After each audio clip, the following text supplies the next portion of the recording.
बौद्ध भिक्षु, नाम तो आपने जरूर सुना होगा। वो लोग भिक्षा लेकर अपने जीवन का गुजारा करते थे और ये भी वही काम करता था।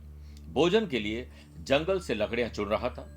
उस समय उसने एक बिना पैरों वाली लोमड़ी को देखा, जो दिखने में तो ठीक ठाक थी। उसे विचार आया कि इस हालात में ये लोमड़ी जिंदा कैसे, जिसके पैर ही नहीं है। तभी उसने देखा कि एक शेर उस तरफ आ रहा है।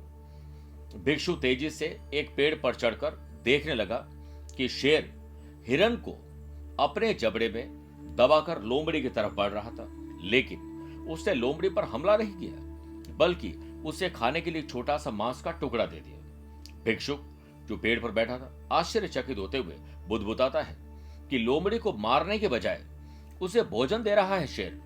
भिक्षुक अगले दिन फिर वही देखने के लिए गया और छिपकर देखा कि शेर आज भी लोमड़ी को मांस का टुकड़ा दे रहा है। भिक्षुक बोलता है कि भगवान जिसे जन्म देता है उसके लिए रोटी का इंतजाम कर ही देता है, और वह लोमड़ी की तरह ही दया पर जीने का फैसला कर लेता है और एक वीरान जगह पर जाकर बैठ जाता है कि देखते हैं कि भगवान मेरी भी मदद करते हैं या नहीं करते हैं। पहले दिन तो उसके पास कोई नहीं आया, दूसरे दिन लोग आए, भिक्षु की तरफ देखा भी नहीं। धीरे धीरे लोग तो आते जाते रहे, लेकिन उसकी तरफ किसी ने नहीं देखा।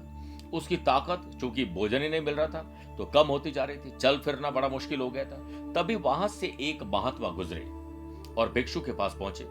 भिक्षु ने अपनी पूरी कहानी महात्मा जी को सुनाई और बोले, अब आप ही बताएं, भगवान मेरे प्रति इतना निर्दयी कैसे हो गए? लोमड़ी के लिए तो मांस का टुकड़ा शेर ने दे दिया, जो कि संभव नहीं है, लेकिन मैं तो इंसान हूं, इंसान ही घूम रहे, मेरी किसी से मदद नहीं की।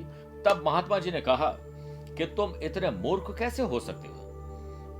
तुम समझते क्यों नहीं कि ईश्वर तुम्हें उस शेर की तरह बनते देखना चाहता है, लोमड़ी की तरह नहीं। उसने लोमड़ी बनकर, जो कि एक तरह से किसी और कारण से बिना पैरों के जीवन जी रही थी, उसकी मदद तो भगवान ने कर दी, लेकिन उसे लोमड़ी नहीं बनाना चाहते थे, उसे शेर बनाना चाहते थे। क्या सीख मिलती है कि जीवन में भी ऐसा ही होता है कि हमें चीजें जिस तरह समझनी चाहिए उसके विपरीत हम समझ लेते हैं और हम बिना काम करे भाग्य के भरोसे बैठ जाते हैं, ये सोच के कि जो भाग्य में होगा मिल जाएगा। हो सकता है कि आपके भाग्य में यह लिखा हो कि कर्म करो आपको फल मिल जाएगा। बिना मेहनत को भाग्य क्या भगवान भी साथ नहीं देते हैं।